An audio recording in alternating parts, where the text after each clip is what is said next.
Bueno, vamos a resolver este ejercicio, que es un ejercicio sencillo, parecido a varios ejercicios que tienen en la práctica 2, en la práctica 4, de calcular las inversas generalizadas. Acá vamos a hacer simplemente la parte de calcular la inversa. A ver. Acá está hecho el dibujito. A ver, hay mucha información acá, vamos a verlo de a poco. La función de distribución acumulada de la Bernoulli de parámetro P, que es una variable aleatoria discreta, es una función que va de los reales en el 0, 1 y que se comporta así. Vale 0 hasta el 0, pega un salto en 0, que es el primer valor que toma la variable aleatoria. Ese salto tiene altura 1 menos P. Ahí sigue, digamos, constantemente valiendo 1 menos P hasta que pega un salto en el siguiente valor que toma la variable aleatoria discreta, que es el 1, y ahí pega un salto de lo que le resta, que sería P. Y después vale constantemente 1. Eso es lo que está escrito acá. Para calcular la inversa generalizada, lo que hay que hacer es hacer este cálculo. No se ve muy bien acá porque lo hice, bueno, clarito, pero si uno elige un i sub 2, que es un valor cualquiera que está entre 1 menos p y 1, el a de i sub 2 quiere decir el valor de los x en R, tal que f de x es mayor o igual que este i sub 2, que mayor o igual que este i sub 2 equivale a decir mayor o igual que 1, porque no hay ningún otro valor en el medio, es lo mismo que el a sub 1, y eso da el intervalo desde el 1 a más infinito. De la misma forma se puede ver que el a sub i1, para cualquier i1 entre 0 y 1 menos p, entre 0 y 1 menos p, lo que tenemos es que f de x es mayor o igual que i1, eso es un 1. Y ser mayor que este valor i1 equivale a ser mayor o igual que 1 menos p. Entonces esto es lo mismo que calcular, esto nos va a dar desde 0 hasta más infinito. Va a dar lo mismo que el a sub 0, porque esta función en 0 vale el 1 menos p. Entonces, ¿cómo definimos la inversa? La inversa la definimos como para todos los valores de i que están acá, la definimos como 1, y que es el ínfimo de este intervalo, y para todos los i1 que están adentro de este intervalo, para todos los valores de i que están adentro de este intervalo, los definimos como el ínfimo, que vale 0. Entonces la función inversa toma los valores entre 0 y 1 y se fija. Si están entre 0 y 1 menos p, el ínfimo vale 0, y todos los valores que están entre 1 menos p y 1, el ínfimo vale 1. Y muy bien. Ahora después vamos a ver una aplicación de este cálculo, y este es el resultado probabilístico que es bien relevante. Entonces vamos a primero mirar la parte matemática de este resultado, y después vamos a hablar de por qué se habla de generación de números al azar asociado a este resultado. Pues lo que esta proposición nos dice es, si uno tiene una variable u uniforme del 0, 1, y f una función de distribución, que ahora vamos a aclarar en la demostración precisamente qué es lo que uno quiere decir cuando dice una función de distribución, y define la variable aleatoria x como f a la menos 1 de u, entonces la variable x definida así es una variable aleatoria con función de distribución f. Entonces miremos la demostración.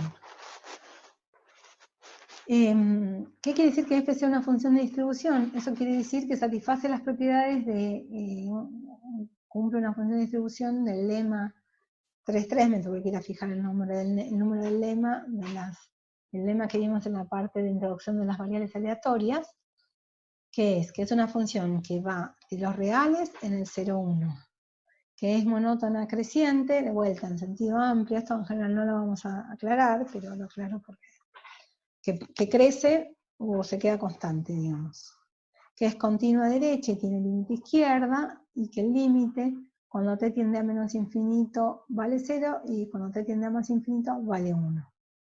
Si nos dan una función que cumple estas 4 propiedades y una variable aleatoria con distribución uniforme, podemos hacer esta composición y recomponemos una variable aleatoria que tenga esta función de distribución, que tenga como función de distribución a esta f. Lo que pasa cuando una función satisface estas propiedades es que está definida la inversa generalizada, que ya probamos, resulta creciente y por lo tanto boreliana. Como esta función es creciente y por lo tanto es boreliana, f a la menos 1 de u es una variable aleatoria. Ahora tenemos que calcular su función de distribución. La función de distribución de la variable x en un x pequeño es esto, misma cuenta de siempre. Reemplazamos a x por f a la menos 1 de u. Y ahora vamos a usar el último resultado de ese lema que probamos, que tenía muchos ítems, justamente porque era el que necesitábamos. Nosotros decíamos que el conjunto donde f a la menos 1, el conjunto que es equivalente esta expresión de acá a esta expresión de acá. Eso es lo que nos dice el lema 410 en su parte 5. Bueno, pero si esto es igual que esto no es más que la función. Olvidemos esto un segundo. Esta es la función de distribución acumulada de la variable aleatoria u, uniforme en el seno 1, evaluada en f de x. Lo que pasa es que la función de distribución acumulada de una variable aleatoria uniforme del 0, 1 tiene esta pinta. Vale 0 hasta el 0. Vale 1 desde del 1 en adelante. Y desde el 0 al 1 es igual a la identidad. Como f de x es un valor entre 0 y 1, la función de distribución de u evaluada en f de x es la identidad. Así que vale f de x. Ahora mirando el final de la cuenta y el principio de la cuenta, lo que vemos es que para esta variable aleatoria, su función de distribución acumulada en cada x está dada por la función f con la que arrancamos. Bueno, primera observación. La proposición que acabamos de probar es la demostración constructiva del lema 3.4 que habíamos enunciado la semana pasada, que no espero que se acuerden, pero que se las pongo acá de nuevo para que lo vean, que decía esto: dame una función de distribución, o sea, que vaya de R al 0, 1, que sea todo lo que dice acá, ¿no? Que sea monótona creciente, que sea continua derecha con límite izquierda, que existan los dos límites. Entonces, del lema, acá debería decir del lema 3.3, perdonen, entonces existe una variable aleatoria x definida en un espacio de probabilidad omega fp, tal que la función de distribución acumulada es f. Bueno, eso es lo que acabamos de probar. Entonces, la definimos de manera constructiva a la x, vos dame la u, yo te doy la x. Si la u está definida en este espacio de probabilidad, entonces la x también va a estar definida en este espacio de probabilidad. Porque la función esta f solo modifica r nada más. Entonces, esto es lo que dice acá. La proposición nos permite construir la variable aleatoria x con la distribución que nosotros querramos, sin saber, si sabemos construir una variable aleatoria con distribución uniforme del 0, 1. ¿Qué es tener una variable aleatoria uniforme del 0, 1? Esto es lo mismo que saber elegir un número al azar en el intervalo 0, 1. Ahora, ¿cómo se genera una realización de una variable aleatoria uniforme del 0, 1? Esto quiere decir, ¿cómo hacemos? ¿Cuál es el mecanismo que nos permite obtener, es que apretamos un botón, nos devuelve un número elegido al azar en el intervalo 0, 1? O nos devuelve lo que se llama una realización de la variable aleatoria o del experimento que conduce la variable aleatoria. Entonces, como esto no es mi área de especialización, ni mucho menos, les copio este pedacito de un libro de Hans Otto Georgi, que es un probabilista muy relevante, y tiene este libro que está en la bibliografía de la materia, que tiene tanto probabilidad, la mitad del libro es probabilidad y la mitad es estadística. Me pareció que estaba buena esta cita para ponerla acá. Dice lo siguiente: realizaciones aleatorias de variables distribuidas como uniforme 0, 1 se llaman números aleatorios o números aleatorios. Se pueden encontrar en tablas, en internet, algunos de ellos están generados por azar real, y si les interesa el tema, pueden ir a este link que discute o cuenta cómo se hacen. Y lo que pasa en la práctica es que lo que se usa como números aleatorios en general son números pseudo aleatorios, pseudo random numbers, que no son aleatorios por completo, sino que al contrario, que son por completo no aleatorios, sino que se producen determinísticamente. Y un método estándar para producir los números pseudo aleatorios es el método lineal de congruencia. Yo les voy a dejar esta descripción acá, la leemos, pero hay que elegir un módulo m, que se elige un número grande, 2 a la 32, que es un número grandote, después un número a en natural y un incremento b. Para elegir estos dos números a y b, dice la fuente, dice Georgi, se requiere un montón de pericia para saberlo, o sea, no cualquiera puede elegir bien. Después elige una semilla, K sub 0, entre 0 y n-1, y acá dice que en general esta elección se ata como al reloj interno del procesador, y se define una secuencia recursiva de números, de modo que, dado el número K sub i, el número K sub i más 1 se construye como A por K sub i más B, pero módulo m. Entonces, la sucesión de números pseudo aleatorios después se construye a partir de estos K, tomando el cociente con m. Y si uno elige A y B de manera apropiadamente, la secuencia K sub i tiene un periodo m, y por lo tanto no se repite, no es que cicla, sino que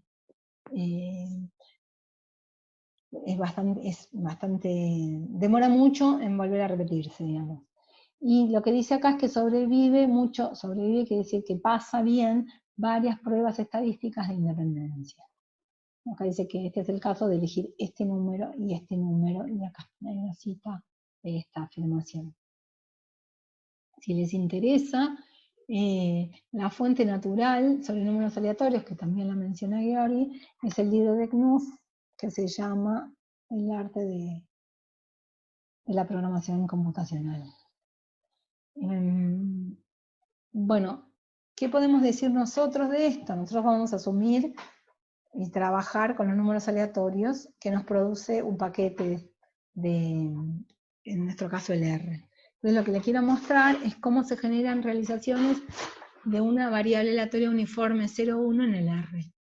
Lo que vamos a hacer es generar un vector que vamos a llamar W, no sé por qué, pero ese es un nombre que se me ocurre a mí, digamos, no es que tiene nada en particular, y de longitud 1000 simplemente para facilitar algunas cuentas posteriores, pero podría ser de la longitud que uno quisiera.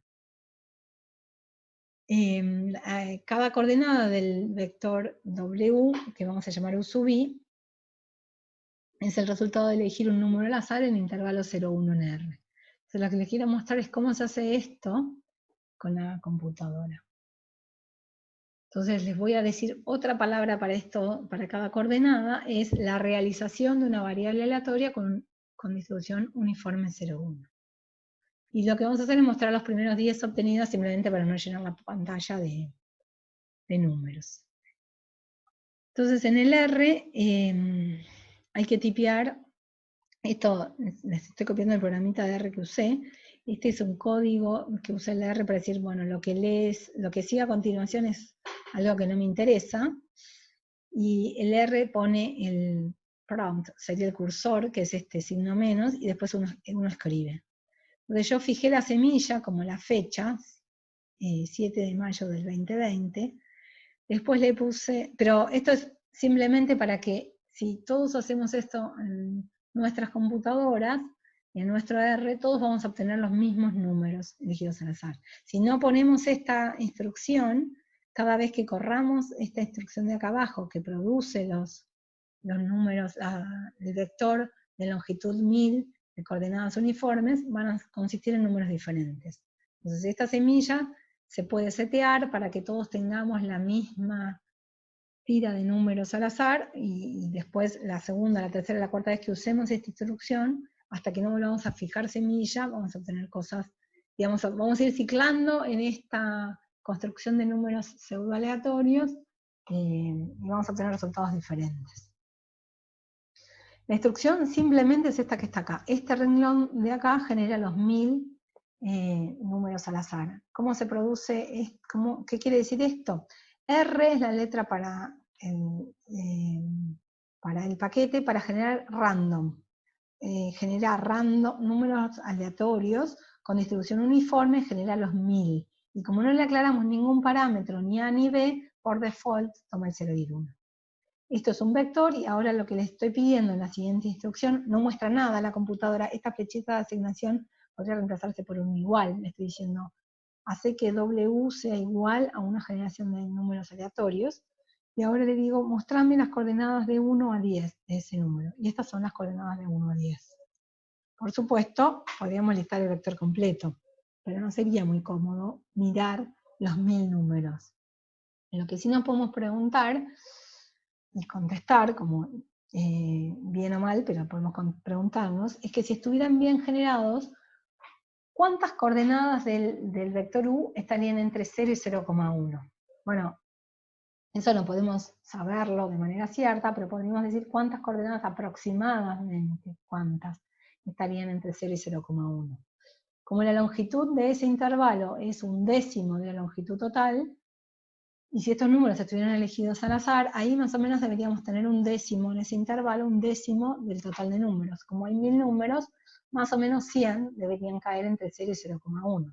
¿Y cuántos deberían caer entre 0,1 y 0,2? Y bueno, más o menos otros 100. Y otros 100 en el intervalo que sigue, y otros 100 más en el que sigue. Bueno, le podemos pedir que recalcule, y esta tabla resume lo que le pasó a esta secuencia en particular. En cada uno de los intervalos, que son 10, vemos acá la cantidad de veces que ese valor fue observado. 94, 100, 121, etc. ¿Es razonable?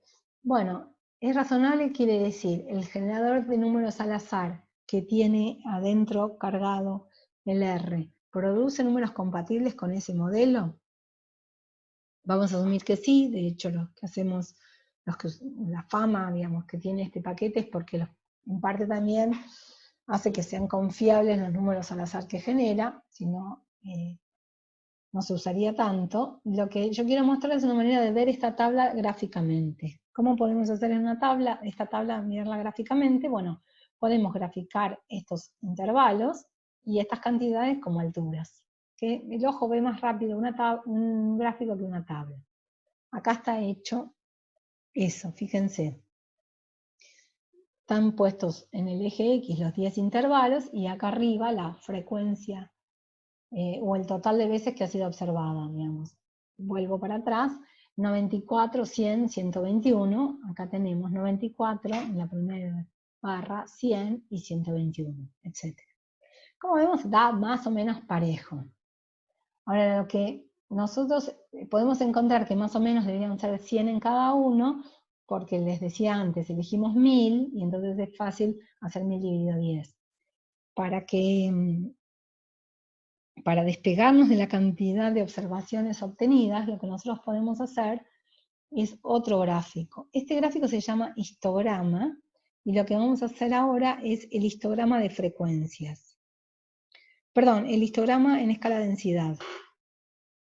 Si miran ahora la escala en el eje vertical, lo que representa es un cambio de escala, una división por un número, para que el área total representada en este gráfico sea 1. Si miran, esto tiene más o menos altura 1, cada barra tiene más o menos altura 1, como la base también es 1, la escala es diferente, bueno, no tan diferente, pero es diferente. Base por altura nos da 1 por 1, este es un gráfico de área 1. Y se llama escala de densidad porque lo que permite es comparar esto con la densidad que nosotros queremos. La densidad del uniforme 0,1 es constantemente igual a 1 en el intervalo 0,1. Muy bien, eso es la generación de una tanda de 1000 números al azar.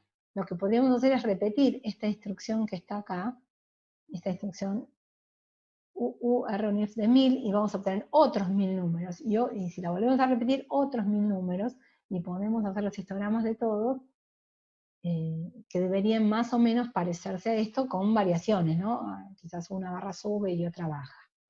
Ahora, ¿qué nos dice la proposición si nosotros lo que quisiéramos es generar normales? Entonces acá vale una aclaración. El R tiene su propio generador de números normales, que no voy a comentar en este momento. Yo quiero usar la proposición para, a partir de estos 1000 números uniformes, generar 1000 números con distribución normal.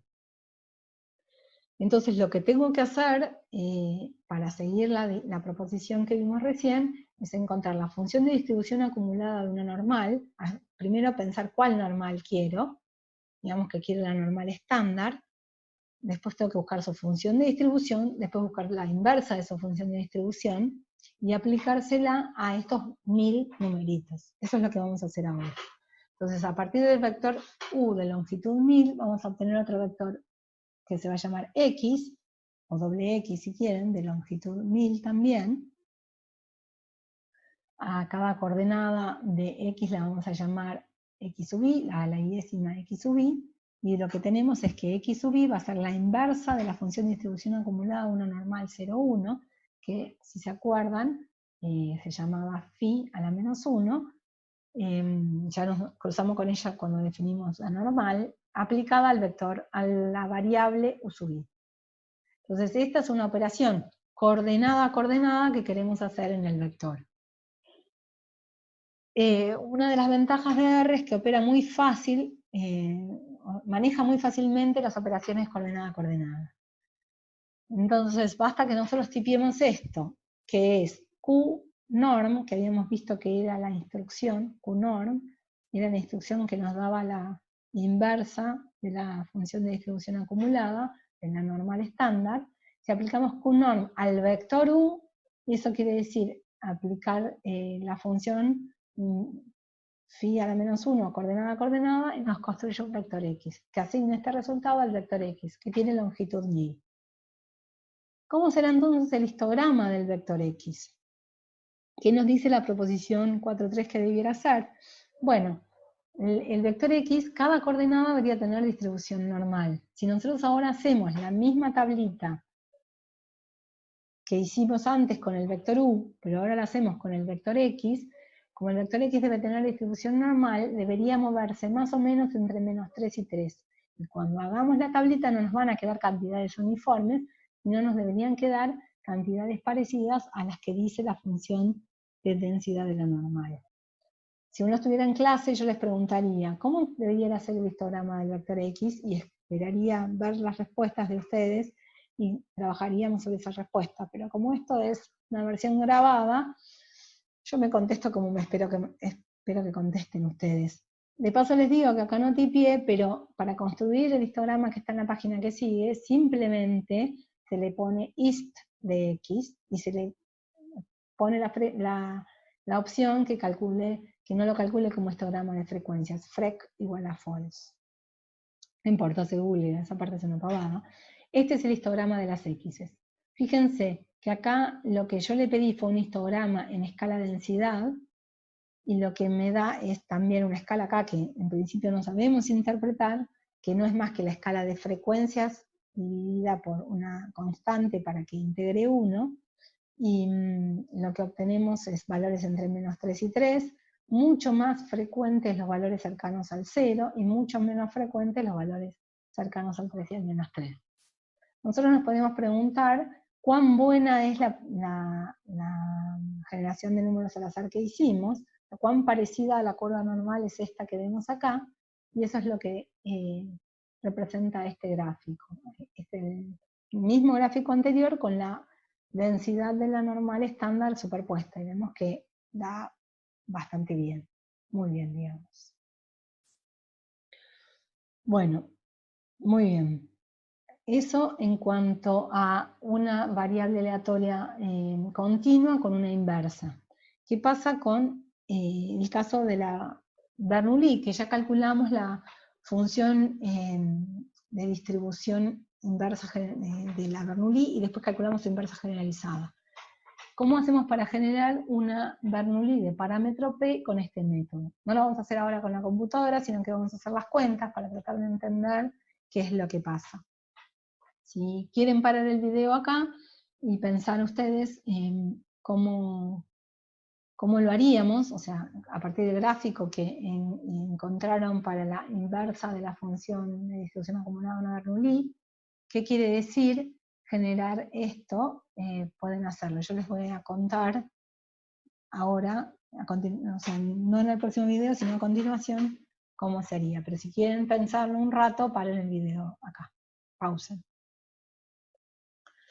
Bueno, este es el gráfico, ¿no? Acá tenemos, lo voy a graficar acá mismo, en la función de distribución acumulada. Esta que está graficada acá en naranja, igual que antes, es la función de distribución acumulada.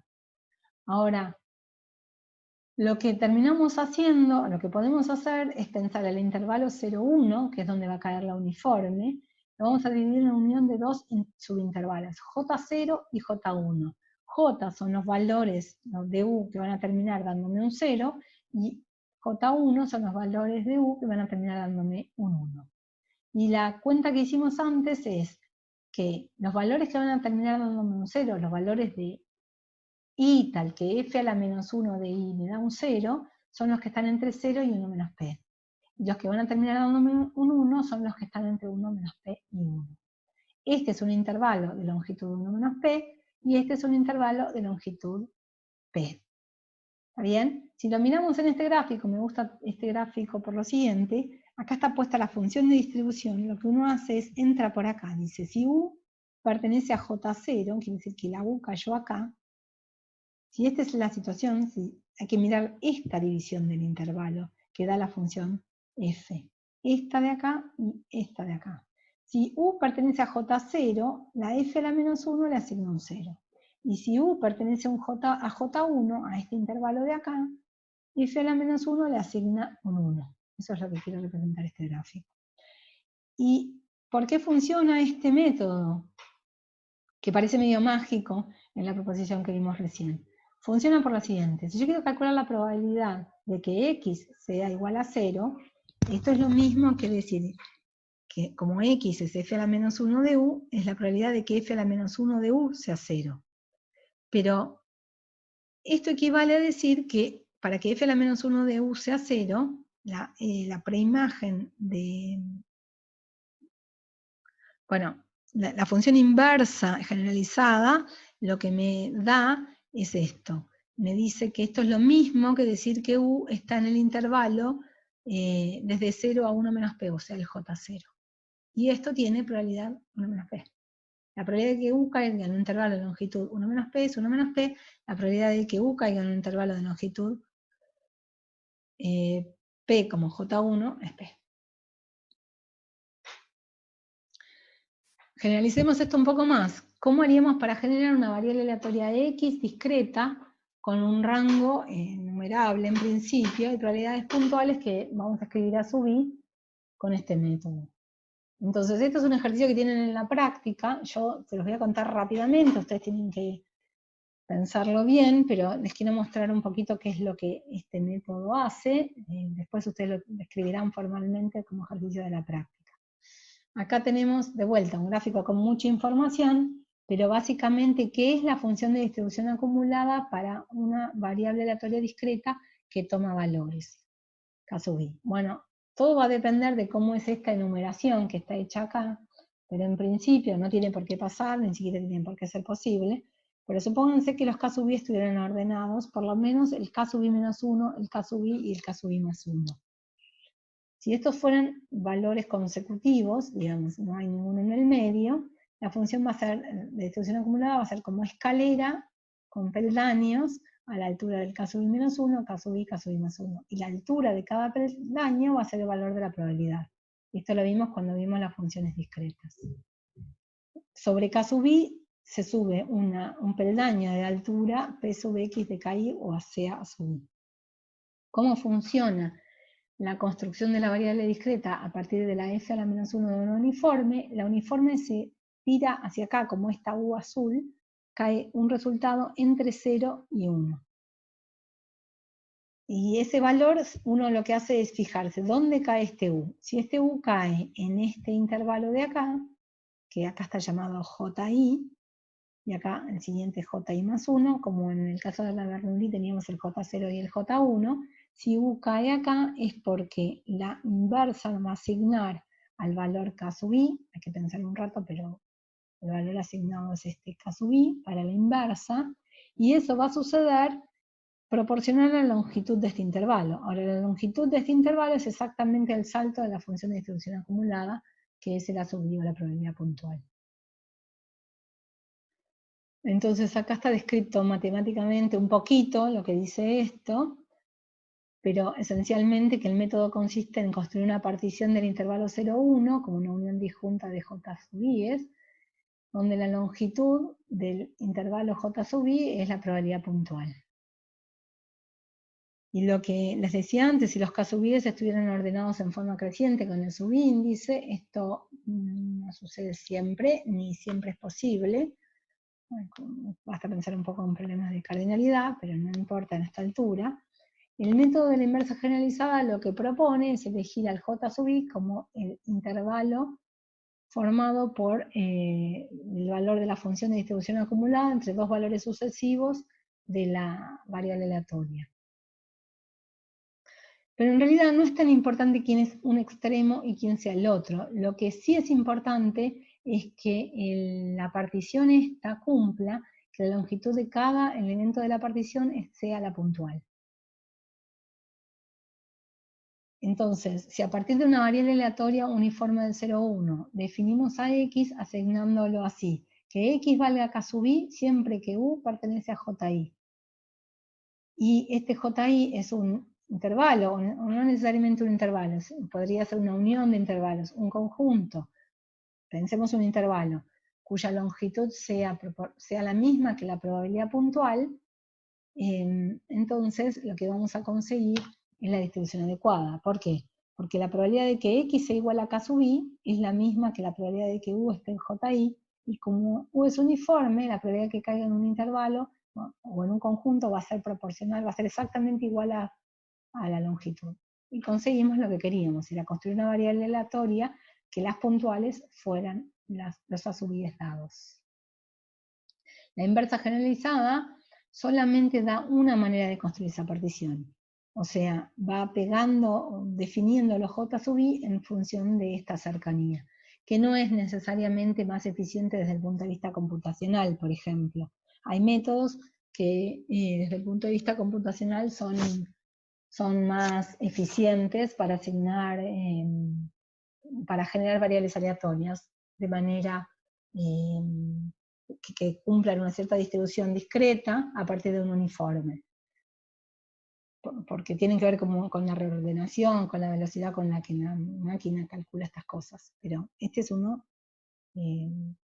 muy clásico utilizado y que lo vamos a usar también por razones, digamos, teóricas. Vamos a usarlo bastante, por eso lo estamos presentando con este grado de detalle.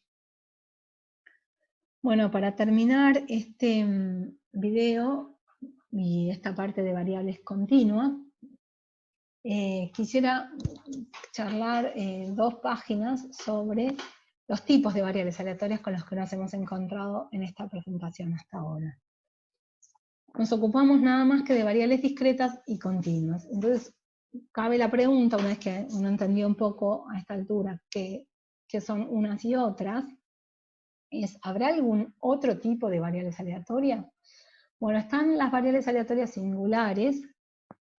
Acá hay una fuente para mirar información sobre las variables aleatorias singulares, es un libro de Billingsley, un probabilista importante, que tiene su libro de probabilidad y teoría de la medida. El libro es muy bueno. En general, un ejemplo de las variables singulares son el conjunto ternario de Cantor. Nosotros no vamos a explayarnos sobre esto, porque para explotar la riqueza de este ejemplo, necesitamos tener como una intuición de la integral de Lebesgue, que es lo primero que ustedes van a ver en análisis real cuando vayan a análisis real, o teoría de la medida. Entonces, nada, este ejemplo lo van a ver en análisis real, así que no se preocupen ahora, pero quizás les puede quedar como una curiosidad, despertar una curiosidad que se satisfaga en la materia de adelante. Es bueno aprender la materia cuando uno tiene preguntas. Entonces esta es una pregunta que pueden llevarse a la siguiente materia. Lo que puede probarse, pero tampoco vamos a ver acá, y que sí es un resultado de análisis real, que toda variable aleatoria se puede escribir como una combinación convexa de una variable discreta, de una continua y de una singular. En la materia no vamos a hablar nada de variables singulares y van a aparecer algunos ejemplos de combinaciones convexas de continuas y discretas. Porque la verdad que en las aplicaciones esto suele aparecer. Les voy a mostrar un ejemplo en la página que sigue, de una manera más o menos natural que aparece. En la práctica lo vamos a ir viendo un poco ahora, un poco en vectores aleatorios y un poco también cuando veamos distribuciones condicionales. Acá vamos a mirar este ejemplo que es una mezcla de una variable continua con una discreta. Si uno fija una ciudad en particular, un lugar en el globo terráqueo en particular, y piensa en esta variable aleatoria que los meteorólogos miden mucho, y es muy relevante, que es la cantidad de lluvia caída en una ciudad, en un día elegido al azar. Entonces uno puede preguntarse, ¿será que esta variable es discreta? ¿Será que es continua? Si uno mira la variable aleatoria, si llueve o no llueve, o sea, un 1 si llueve y un 0 si no llueve, esa es una variable aleatoria discreta que toma solo dos valores, 0 y 1, y por lo tanto va a ser una Bernoulli.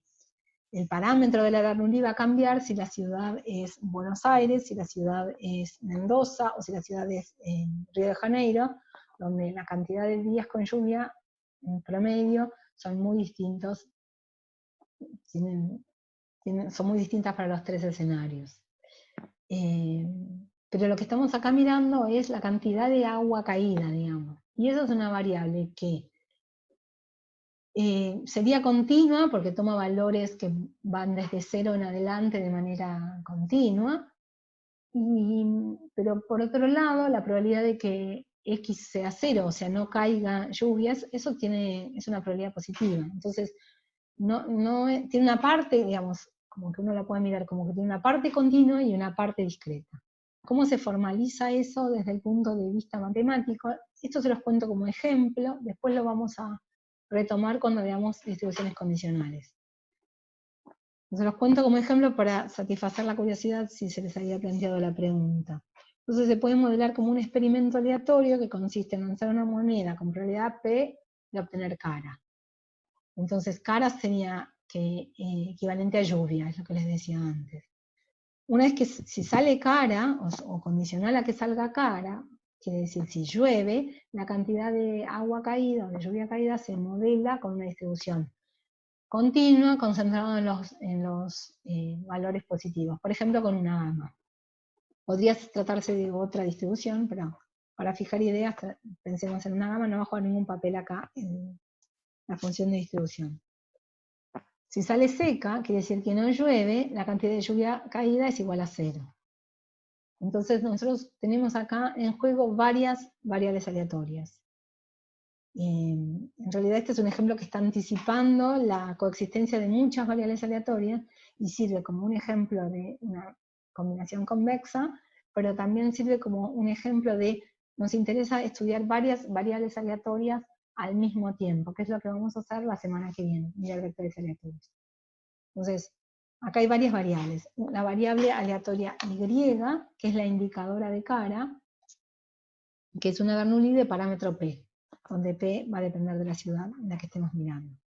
Tomamos W, que va a ser la gama de alfa lambda, que es la cantidad de lluvia caída condicional a que llueve, los días que llueve. O sea, si agarráramos la base de datos del Servicio Meteorológico Nacional sobre la ciudad de Buenos Aires y tiráramos todos los días en los que no llovió, y nos quedáramos con los registros donde sí llovió, los días que sí llovió, y el modelo gamma fuese bueno,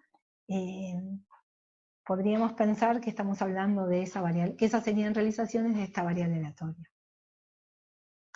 Y hay otra variable aleatoria que juega acá, que es la variable constantemente igual a 0. O sea que es la única variable aleatoria que no es aleatoria, sino que es constante, pero las constantes son unas variables aleatorias discretas muy particulares. ¿Está bien? Su función de distribución acumulada es esta de acá, vale 0 y pega un salto en el 0 donde vale 1, porque el único valor que esta variable aleatoria puede tomar es el 0. Entonces, si yo quiero calcular para esta variable cantidad de lluvia caída la probabilidad de que x sea menor o igual que un valor x pequeño, lo que puedo hacer es por el teorema de probabilidad total, separar esto como dos eventos. Es x es menor o igual que x y y vale 1, o x es menor o igual que x e y vale 0. Entonces ahora, usando el teorema de Bayes, como los eventos y probabilidad de que y sea igual a 1, acá está dos veces. Miremos esta, probabilidad de que y sea igual a 1 y probabilidad de que y sea igual a 0. Son eventos de probabilidad positiva, puedo usar el teorema de Bayes, esto no va. Lo que tenemos es problema del copy-paste. Lo que tenemos es la probabilidad de que y valga 1 por la probabilidad condicional de que x sea menor o igual que x dado que y vale 1, más la probabilidad de que y valga 0 por la probabilidad condicional de que x sea menor o igual que x dado que y vale 0. Y ahora podemos reemplazar. La probabilidad de que y valga 1 es p, la probabilidad de que y valga 0 es 1 menos p. Ahora, condicional a que llueve, la cantidad de lluvia caída la modelamos por W, la variable aleatoria gamma. Condicional a que no llueve, la variable aleatoria i se convierte en la variable aleatoria discreta z, que en este caso es constante, pero podría no ser constante y ser discreta, y acá pondríamos z menor o igual que x. Entonces, ahora reemplazamos probabilidad de W y probabilidad de z por las funciones de distribución acumulada asociadas a la variable W y a la variable z. Y ahora si miramos de dónde partimos y a dónde llegamos, vemos que la función de distribución acumulada de x se escribe como una combinación convexa, quiere decir, sería una combinación lineal, pero donde los coeficientes de la combinación lineal son positivos y suman 1, por lo tanto tienen que estar entre 0 y 1, acá son p y 1 menos p, y dan la función de distribución acumulada de una variable aleatoria continua y la función de distribución acumulada de una variable aleatoria discreta. Bueno, es eso que está escrito acá. Combinación convexa quiere decir eso, quiere decir una combinación lineal donde los coeficientes de la combinación lineal son numeritos entre 0 y 1 que suman 1. Estos casos de combinar una continua con una discreta sí son relevantes, de hecho, son los que, las repito, veremos en la materia. Bueno, y esto concluye todos los temas de variables aleatorias, continuas y discretas. La semana que viene vamos a trabajar con vectores aleatorios.